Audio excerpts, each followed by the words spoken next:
ஓம் சாய்ராம். சகலம் சாய்பாபா நேயர்களுக்கு என்னுடைய அன்பான வணக்கங்கள். போன வீடியோவில் குரு பூர்ணிமா மிராக்கிள் பார்த்துருந்தேன்.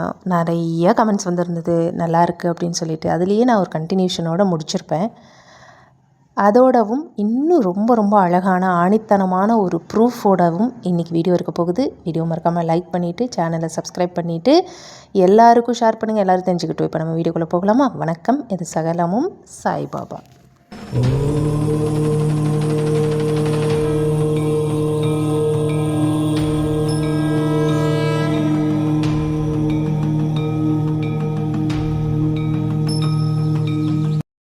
ஸோ இன்றைக்கி வீடியோவில் வந்து ஒரு 2 சப்ஸ்கிரைபர்ஸோடைய மிராக்கிள் சொல்ல போகிறேன்.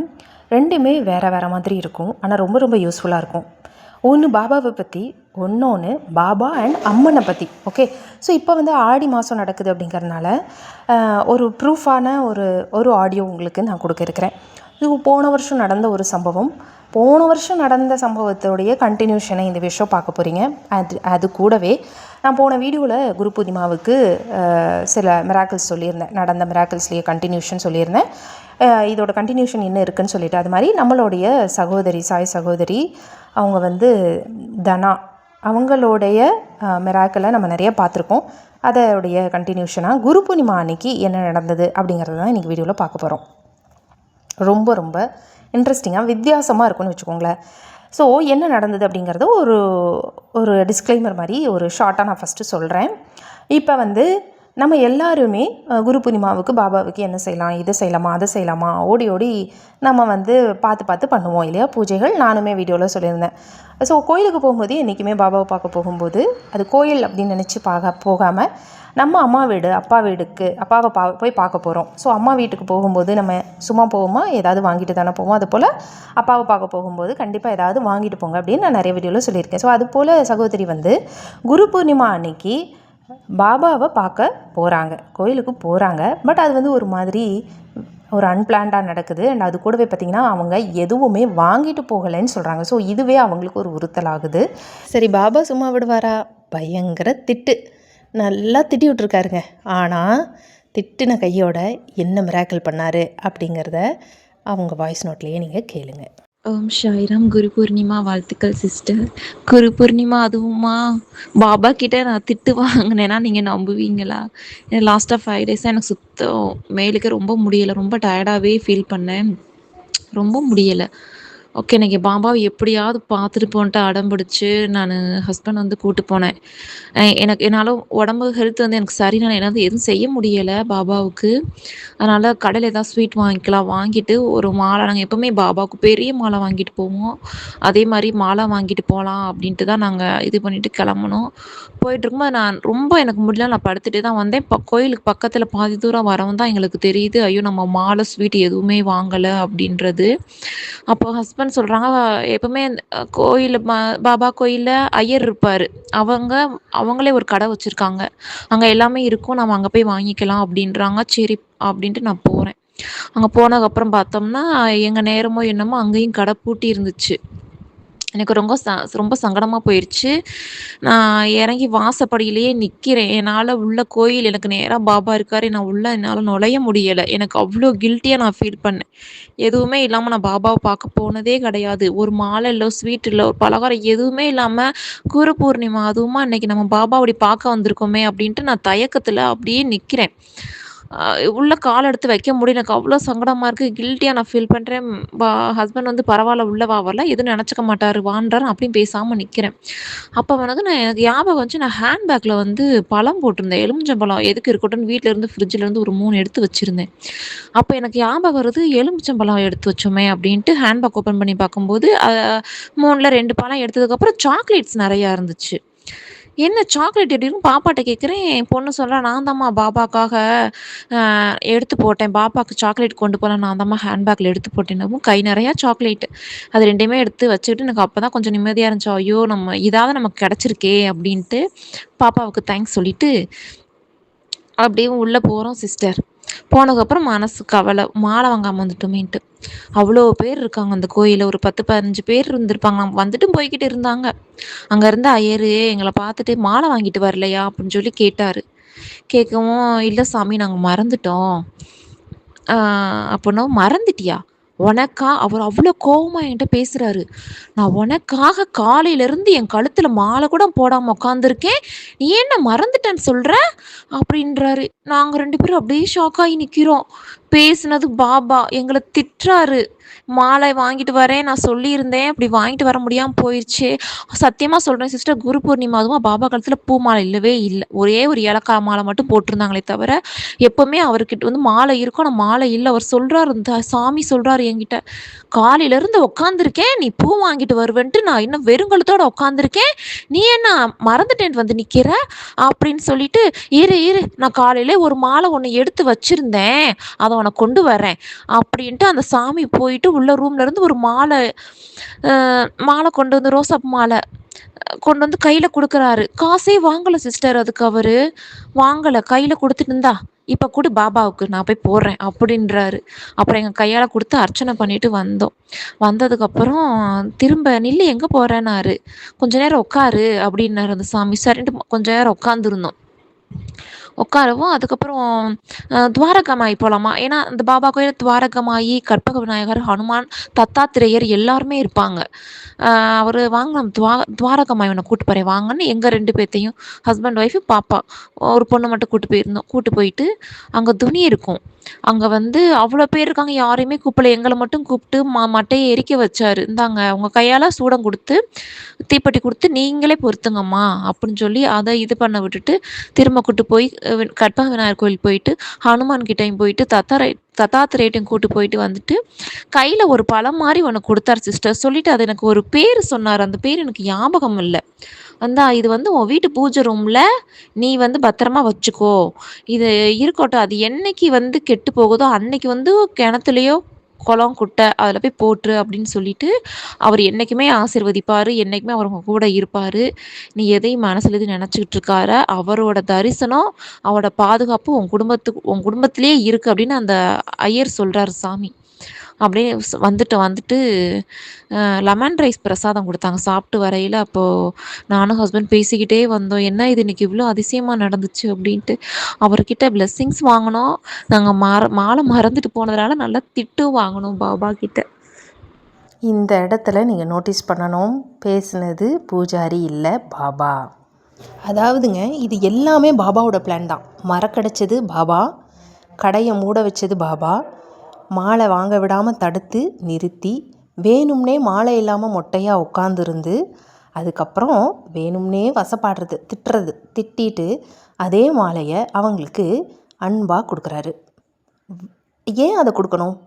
ஏன்னா எப்பயுமே நான் பாபாவுக்கு போகும்போது மாலை வாங்கிட்டு போவேன், ஸ்வீட்டு மாலையோடு தான் நான் போவேன் அப்படின்னு அந்த சகோதரி சொன்னாங்க இல்லையா. அப்போ இது வரைக்கும் அவங்க தொடர்ந்து அதை செஞ்சுக்கிட்டே வந்தாங்க இல்லையா, அது வந்து ஒரு டெபாசிட். அதுக்கான பலன் தான் இப்போ குரு பூர்ணிமா அன்னைக்கு பாபா கிட்டேருந்து அவங்களுக்கு மாலை கிடச்சிருக்கு. ஸோ இதுக்கு பேர் தான் டெபாசிட். வருடம் பூரா அவங்க செஞ்சுக்கிட்டு தான் இருந்தாங்க. அது செஞ்சதுக்கான பலன் குரு பூர்ணிமா அன்னைக்கு குருவோடைய கழுத்தில் போட்டிருந்த மாலையே அவங்களுக்கு வரமாக கிடைக்கிது. இதுதான் பாபாவுடைய திட்டம். ஸோ அவர் எல்லாமே பிளானிங்கோடு தான் பண்ணுவார், பக்காவாக பண்ணுவார். ஒரு ஆசீர்வாதம் கொடுக்கணும்னு முடிவு பண்ணிட்டாரு. ஆனால் அதுக்கு முன்னாடி எத்தனை குசும்பு வேலை பண்ணுறாரு பாருங்க. எப்பயுமே கடவுளுக்கு நம்ம செய்கிற சேவை ஒவ்வொன்றும் கணக்கிடப்படுது. அது டெபாசிட்டாக தான் இருக்கும். உடனே அதுக்கான பலன் கிடைக்காது. ஆனால் எப்போ கிடைக்கணுமோ அப்போ அதை கரெக்டாக பலனாக கொடுப்பாரு. ஸோ வருஷம் பூரா நீங்கள் பாபாவுக்கோ அம்மனுக்கோ எந்தாவது சேவை செய்கிறீங்கன்னா அதை நிறுத்தாதீங்க. அதுக்கான பலன் உங்களுக்கு கிடைக்கும்போது கண்டிப்பாக அருமையாக அற்புதமாக 2 மடங்காக கொடுப்பாரு. அப்படிங்கிறதுக்கு இன்னொரு உதாரணம் உங்களுக்கு நான் சொல்கிறேன். ஒரு சகோதரி, அவங்க பேர் மலர், அவங்க வந்து இவங்களுடைய அற்புதத்தை நம்ம ஏற்கனவே பார்த்துருக்கோம். அது என்ன அற்புதம்னா, நான் வீடியோட லிங்க்கு கொடுக்குறேன் டிஸ்கிரிப்ஷன் பாக்ஸில் அண்ட் கமெண்ட் பாக்ஸில் போட்டு பின் பண்ணி விடுறேன். கரெக்டாக போன வருஷம் நான் கொடுத்துருக்கேன். ஒரு ஆடி தொடங்கினதும் ஒரு வீடியோ கொடுத்துருந்தேன்.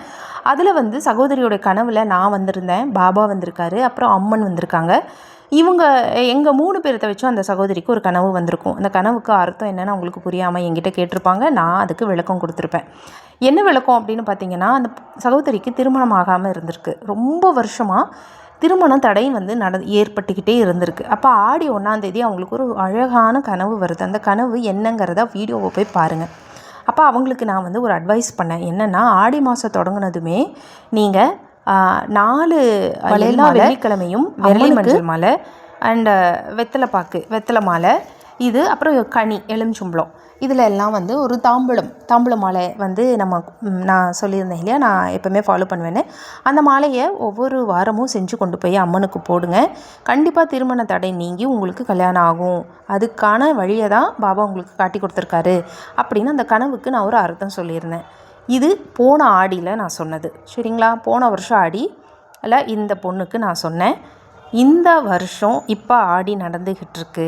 அந்த பொண்ணோடைய வாய்ஸ் நோட் எனக்கு வந்திருக்கு.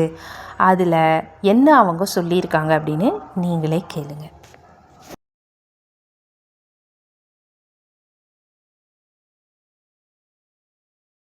ஹாய் பிரீத்திகா, எப்படி இருக்கீங்க? நான் மலர் பேசுகிறேன். மலர்னா உங்களுக்கு தெரியுமா, ஞாபகம் இருக்குமான்னு எனக்கு தெரியலை. போன வருஷம் ஆடி மாதம் கூட எனக்கு ஒரு கனவு வந்துச்சு, சொன்னேன்லக்கா. நான் வந்து அம்மனுக்கு வந்து பாபா வந்து வளையல் போட்டு விட சொன்னார் அப்படின்னு சொல்லிட்டு எனக்கு ஒரு கனவு வந்துச்சு. அதுக்கு எனக்கு அர்த்தம் தெரியல, உங்ககிட்ட கேட்டேன். நீங்கள் கூட அந்த கனவுக்கு அர்த்தம் சொல்லி என்னை வந்து ஆடி மாதம் வரக்கூடிய எல்லா வெள்ளிக்கிழமையும் சுமங்கலிகளுக்கு தாம்பூலம் வாங்கி கொடுமா, உனக்கு சீக்கிரம் கல்யாணம் ஆகும் சொன்னீங்க. ஞாபகம் இருக்காக்கா?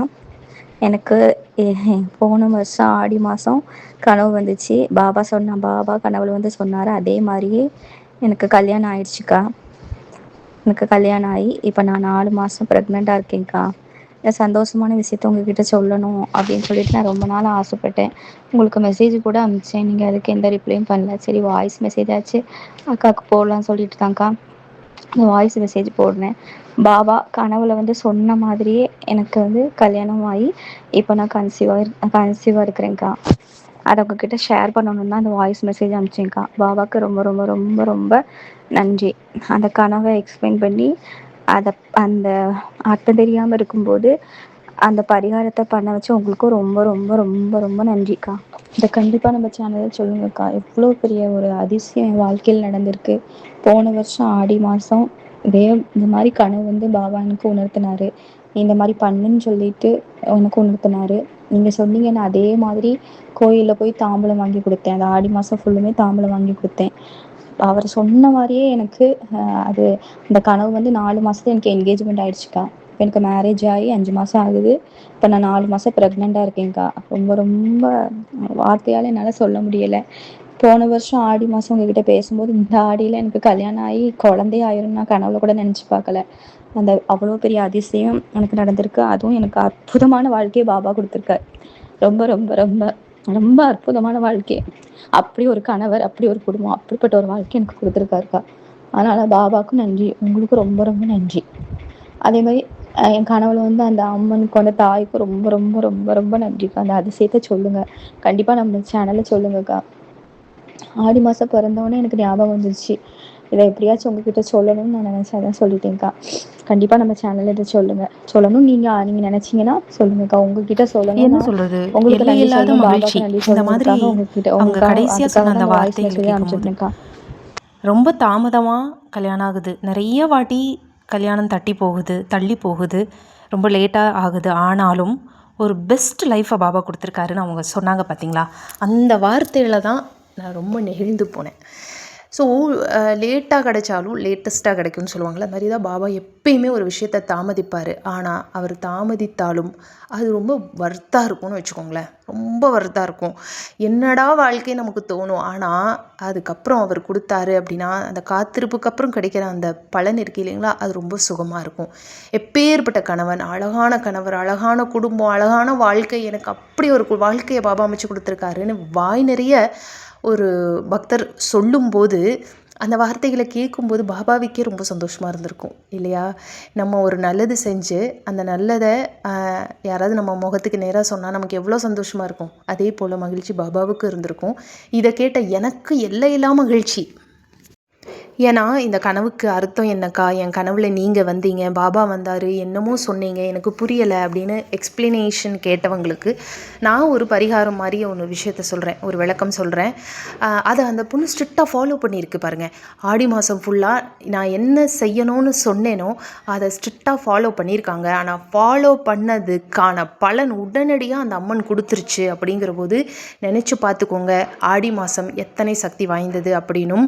இந்த மாதத்தை தவற விடாமல், ஒவ்வொரு வெள்ளிக்கிழமையும் தவற விடாமல் அதை உபயோகப்படுத்துங்கன்னு நான் எத்தனையோ வீடியோவில் சொல்லியிருக்கேன். இந்த தாம்பூலத்தால் மாலை செஞ்சு கொண்டு போய் போடுங்க, உங்களுக்கு எல்லா தடங்களும் நீங்கும், எல்லா நன்மையும் நடக்கும்னு நான் சொல்லியிருக்கேன். அது சொன்னது உண்மைதான், நடந்துருச்சு, நடத்தி காட்டிட்டாரு பாபாவும் அம்மனும் நடத்தி காட்டிட்டாங்க. அப்படிங்கிறதுக்கு ஒரு ப்ரூஃப் இந்த வீடியோ, இந்த மிராக்கிள் தான். ஸோ உண்மையாக சொல்கிறேன், நடக்கும் அப்படின்னு நம்பிக்கையோடு செய்யணும். செஞ்சதும் நாளைக்கே நடக்கணும்னு நினைக்கக்கூடாது. செஞ்சது ஒரு டெபாசிட். அது நீங்கள் ஒரு டெபாசிட் போட்டு வச்சுருக்கீங்க. இந்த டெபாசிட் பின்னாடி தான் உங்களுக்கு உபயோகப்படும். காத்திருந்தாலும் நல்ல வாழ்க்கையை, நல்ல வரனை பாபா தேடி கொடுத்துருக்காரு. இது போல் எந்த வேண்டுதலாக இருந்தாலும், எந்த வரமாக இருந்தாலும், எது உங்களுக்கு தாமதித்தாலும் அவருக்கோ இல்லை அம்மனுக்கோ சேவை செய்கிறத நிறுத்தாதீங்க. அதுலேயும் ஆடி மாதம் ரொம்ப ரொம்ப சிறப்பானது. தயவு செய்து தவற விட்டுறாதீங்க. ஒவ்வொரு வெள்ளிக்கிழமையும் முடிஞ்ச அளவுக்கு சிரத்தை எடுத்து அம்மனுக்கு நீங்கள் செய்யுங்க. அதுக்கான பலன் கண்டிப்பாக உங்களுக்கு கிடைக்கும். என் அனுபவத்தால் நான் சொன்னேன். யாம் பெற்ற இன்பம் பெருக இவ்வையகம் மாதிரி தான். நான் ஒரு விஷயத்தை செஞ்சு பலனடைஞ்சு எனக்கு நன்மை கிடைச்சதுனால தான் நான் அதை எல்லாருக்கும் சொல்லி எல்லாரும் நன்மை அடையட்டும்னு சொல்கிறேன். யாரெல்லாம் அதை ஃபாலோ பண்ணுறாங்களோ அவங்களுக்கு நிஜமாலுமே நடக்குது, நடத்துவாங்க. அதில் எனக்கு ரொம்ப சந்தோஷமாக இருந்துச்சு இதை கேட்கும்போது. ஸோ எப்போவுமே டெபாசிட் அப்படிங்கிறது முக்கியம். கடவுளுடைய கணக்கில் நமக்குன்னு ஒரு டெபாசிட் இருக்கணும். வருஷம் பூரா மாலை வாங்கிட்டு போனாங்க. அன்றைக்கி குரு பூர்ணிமா அன்றைக்கி அவங்களுக்கு வரம் கிடச்சிது. போன வருஷம் ஆடிக்கு மாலை பொறுத்து போட்டாங்க. இந்த வருஷம் ஆடியில் அவங்களுக்கு குழந்தை வரம் கிடச்சிருக்கு. So this is called deposit. எப்பயுமே இதை சேர்த்து வச்சுக்கிட்டே இருங்க. வீடியோ எப்படி இருந்துச்சு சொல்லிவிட்டு லைக் பண்ணிவிட்டு, ஷேர் பண்ணிவிட்டு, கமெண்ட் பண்ணுங்கள். மீண்டும் நம்ம இன்னொரு வீடியோவில் சந்திக்கலாம். நன்றி, வணக்கம், ஓம் சாய்ராம். ஸ்ரீ சாயியை பணிக, அனைவருக்கும் சாந்தி நிலவட்டும். ஜெய் சாய்ராம்.